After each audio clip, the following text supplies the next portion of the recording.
जुहार सबके तो मुई ना इटा जाऊचे टिके हॉस्पिटल के जिकी ना टिके हॉस्पिटल रे चेकअप करवार अच्छे मोर नहीं से हला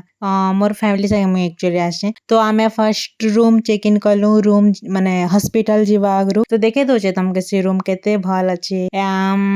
भल गला रूम चलो मिरर आगड़े आउ थरे स्टाइल मारदमा कैसे कि मिरर थी आउ स्टाइल नहीं मारबो इटा तो हुए का नहीं ना पहुंची गलु ना मैं एबे हॉस्पिटल हॉस्पिटल आसले मते तो एंता लागसी कि ले एतके एकरे भीड़ थीसी आउ सब पेशेंट मन के लागसी देखले लागसी कि केवे निजर संगे किछि ने हो सरला हमर चेकअप तो आमे इटा लंच करी आछू देखो मु इटा खाउचे दही पखाल तो ना इना दही ऐड नहीं करबार त से मने पापड़ देले एबे मुई ना एबे केते दिन टिके घर जीबी ना तुमी खाली खाना वीडियो बनाबी एंता लागुचे संध्या भी जाइतिला ना तो संध्या रे खाली इटा मुई काण पनीर पकोड़ा आउ तार संगे पीली मुई इटा चा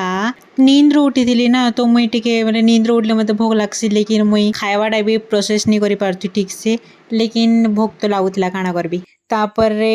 चलो टिके आमे जिमा बाहर के मुई कॉरिडोर कैसे देखो कहबी के कि बाहर केनता गरम और रूम रे केनता ठंडा ठंडा लागुतिला तो बाहर के टिके आसी कि ना इटा मुई टाइम पास करली फिर मोर डिनर देखा डिनर से माने दीजन एतकी सारा जहाँ भी रोटी पापड़ जहाँ भी नेक्स्ट दिन ना आमे टिके शॉपिंग कलु के कि जीवाना थी लाम के घर सरला हमर किछि शॉपिंग में देखे नहीं पारी ना चलो बाय बाय।